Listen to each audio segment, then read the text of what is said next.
যারা এটা সম্ভব করেছে, যে তরুণ সমাজ, তাদের প্রতি আমি আবার সমস্ত প্রশংসা এবং কৃতজ্ঞতা জানাচ্ছি তাদেরকে। তারা আমার পাশে আছে। এরা এই দেশকে রক্ষা করেছে, এই দেশকে নতুনভাবে পুনর্জন্ম দিয়েছে এবং এই পুনর্জন্মে যে বাংলাদেশ পেলাম, সে বাংলাদেশ যেন অত্যন্ত দ্রুত গতিতে এগিয়ে চলতে পারে, সেটাই হলো আমাদের শপথ। সেটা আমরা রক্ষা করতে চাই, এগিয়ে যেতে চাই। আজকে আবু সাঈদের কথা মনে পড়ছে আমাদের, যে আবু সাঈদের ছবি বাংলাদেশের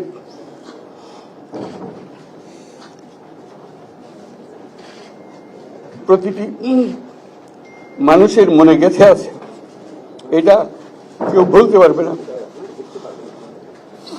কি অবিশ্বাস্য একটা সাহসী যুবক, বন্দুকের সামনে দাঁড়িয়ে আছে এবং তারপরে থেকে কোনো যুবক, কোনো যুবতী আর হার মানে নাই, সামনে গিয়ে আছে এবং বলছি যত গুলি মারো, মারতে পারো, আমরা আছি। তো যার কারণে এটা সারা বাংলাদেশ জুড়ে এই আন্দোলন ছড়িয়ে গেছে এবং যার কারণে বাংলাদেশ এই দ্বিতীয়বার স্বাধীনতা অর্জন করলো। এই স্বাধীনতাটা আমাদেরকে রক্ষা করতেই হবে। শুধু রক্ষা করা নয়, এই স্বাধীনতার সুফল প্রতিটি মানুষের ঘরে পৌঁছাতে হবে, তা না হলে এই স্বাধীনতার কোনো দাম নেই। এই স্বাধীনতাটাকে পৌঁছানো হলে আমাদের শপথ, আমাদের যে প্রতিজ্ঞা, যে আমাদেরকে এটা করতে হবে, ঘরে ঘরে পৌঁছাতে হবে। মানুষ যেন জানে যে বাংলাদেশ স্বাধীন হওয়ার অর্থ হলো তার নিজের ভবিষ্যতের পরিবর্তন। এটা যেন প্রত্যেকে বুঝে নেয় এবং আজকের তরুণ সমাজকে বোঝানো যে এই দেশ এটা তোমাদের হাতে, তোমরা এটাকে তোমাদের মনের মতো করে গড়ে তুলবে। তোমরা যেভাবে স্বাধীন করতে পেরেছো, তোমরা এটাকে তোমাদের মনের মতো করে গড়তেও পারবে এবং তোমাদের দেখে সারা দুনিয়া শিখবে কিভাবে একটা দেশ, একটা তরুণ সমাজ গ্রহণ করতে পারে এবং তাকে পাল্টে ফেলতে পারে। তাদেরকে আমি বারে বারে এমনি উপদেশ দিই যে পুরনোদের বাদ দাও, তাদের এই পুরনো চিন্তা দিয়ে এটার মুক্তি আমাদের হবে না। করি সারা দুনিয়ার মধ্যে এটা হবে না। এটা শুধু বাংলাদেশের কথা না, সারা দুনিয়াকে জুড়ে কথা বলছি। তোমাদের মধ্যে যে শক্তি আছে, যে ক্রিয়েটিভিটি আছে, সৃজনশীলতা আছে, সেই সৃজনশীলতাকে কাজে লাগাতে হবে। এটা শুধু বই খাতাতে লেখার জিনিস না, এটাকে প্রকাশ করার জিনিস, স্থাপন করার জিনিস, সেটা করা। এটা আমরা এই আজকে আমাদের পুরো কাজটা হলো, দায়িত্বটা হলো, তারা যেটা অর্জন করে নিয়ে এসছে, এখন তাদেরকে দিয়ে এটাকে করিয়ে দেওয়া, আমাদের সমস্ত কাঠামোগুলো পরিষ্কার করে দেওয়া। সরকার বলে একটা জিনিস আছে, কিন্তু মানুষের কোনো আস্থা নেই। মানুষ মনে করে সরকার একটা দমন পীড়নের একটা যন্ত্র, যেখানে পায়, যেখানে সুযোগ পায় তার একটা কষ্ট দেওয়া, তার থেকে নিংড়ে দেওয়া, যে সকল স্তরে। এটা হলো তার থেকে কেমন ভাবে সামাল দিতে হবে, তাকে একটা ভয়ের একটা জিনিস, তাকে সামাল দিয়ে চলা। এটা হলো সরকার। এটা সরকার হতে পারে না। সরকারকে দেখে মানুষের বুক ফুলে উঠবে যে আমাকে সাহায্য করবে, আমাকে রক্ষা করবে, আমার সরকার আমার জন্য দাঁড়াবে। সরকার তার জন্য দাঁড়ায় না কোনো সময়। যে সরকার হবে, সেই সরকার মানুষকে রক্ষা করবে, মানুষের আস্থাভাজন হবে। কেউ জোর করে তাকে বলার ভালো আছে এটা না। সে নিজে নিজে বিশ্বাস করবে, সরকারি লোক দেখলে বলছে আমার লোক, আমাকে রক্ষা করার লোক। সেই আস্থাটা আমাদেরকে ফিরিয়ে আনতে হবে মানুষের মনে। তাহলে মানুষও যোগ দেবে এটাকে। মানুষ এখন পিছিয়ে থাকে যে কিসের মধ্যে আমাদেরকে ঢুকিয়ে দিচ্ছে। আমরা যেন জানতে পারি যে এইটা আমরা সবাই মিলে আমরা অগ্রসর হতে পারি। একটা বড়, সারা বাংলাদেশ একটা বড় পরিবার। এই পরিবার আমরা একসঙ্গে চলতে চাই এবং আমাদের মধ্যে দ্বিধা দ্বন্দ্ব যা কিছু থেকে সরিয়ে ফেলতে চাই। যারা বিপথে গেছে তাদেরকে পথে আনতে চাই, যাতে করে একসঙ্গে আমরা কাজ করতে পারি।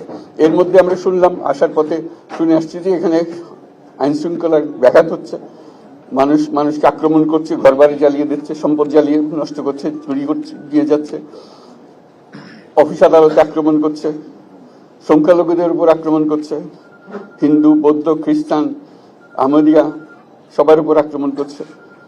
এগুলো হলো ষড়যন্ত্রের অংশ। এগুলো আমাদের বিষয় না।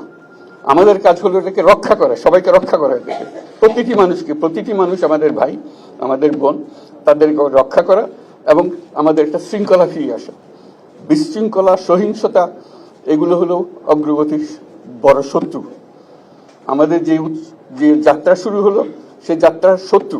কাজে এই শত্রুকে যাতে রোধ করা যায়, তাদেরকে বুঝিয়ে শুনিয়ে হোক, তাদেরকে আইন শৃঙ্খলার হাতে দিয়ে হোক, এটা বোঝাতে হবে। তাকে মেরে পেটে এটা ঠিক না, আইন শৃঙ্খলা নিজের হাতে ঠিক না। তাকে আমাদের আইন শৃঙ্খলা বাহিনী এমন হতে হবে, তাদের হাতে সুপর্দ করলে আমরা নিশ্চিন্ত থাকবে তার একটা বিহিত হবে। এমনগুলো আমরা হাতে দিয়ে দিলাম, 2 টাকা দিয়ে আবার ছেড়ে দিল, এটা যেন আবার না হয়। আমাদের সেই আস্থাটা আমাদেরকে আনতে হবে। কাজে আইন শৃঙ্খলা এখন আমাদের প্রথম কাজ। এই আইন শৃঙ্খলা ঠিক না হওয়া পর্যন্ত এটা আমরা অগ্রসর করার জন্য পদক্ষেপ নিতে পারবো না। আপনারা আমার উপরে আস্থা রেখে আমাকে জানিয়েছে, ছাত্ররা আমাকে আহ্বান দিয়েছে, সেটাতে আমি সাড়া দিয়েছি। দেশবাসীর কাছে আমার আবেদন, আপনারা যদি আমার উপরে বিশ্বাস রাখেন, আমার উপরে ভরসা রাখেন, তাহলে নিশ্চিত করেন যে দেশে কোনো জায়গায় কারো উপরে হামলা হবে না। এটা আমাদের প্রথম দায়িত্ব। এটা যদি আমি করতে না পারি, এটা আমার কথা যদি না শোনেন আপনারা, তাহলে আমার প্রয়োজন এখানে নাই। আমাকে বিদায় দেন, আমি আমার কাজে থাকি, সেখানে আমি ব্যস্ত থাকি। যদি আমাকে প্রয়োজন মনে করেন, তাহলে আমাকে প্রয়োজন মনে করলে আপনাদেরকে দেখাতে হবে যে আমার কথা আপনারা শোনেন।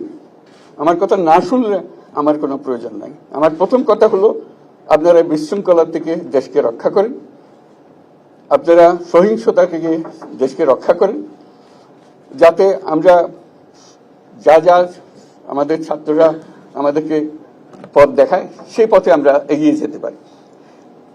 এটা একটা খুব সুন্দর দেশ হতে পারে বাংলাদেশ, একটা খুব সুন্দর দেশের সম্ভাবনাময় দেশ। কাজে এই সম্ভাবনাগুলোকে আমরা নষ্ট করে দিয়েছি। এখন আবার সেই বীজতলা আবার তৈরি করতে হবে, আবার আমাদেরকে জেগে উঠতে হবে।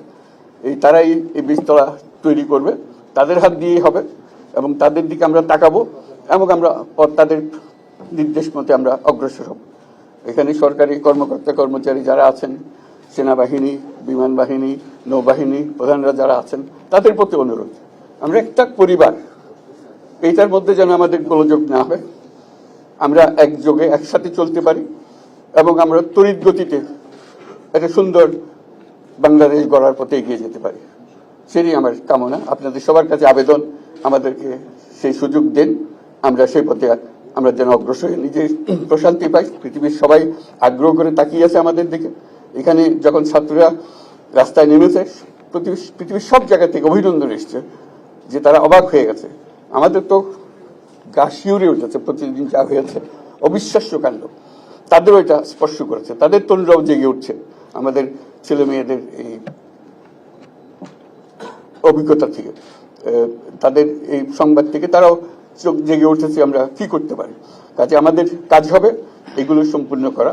আমরা আজকের থেকে শুরু করলাম, সেটা আশা করি আমরা দ্রুত গতিতে এগিয়ে যেতে পারবো। সবাইকে ধন্যবাদ।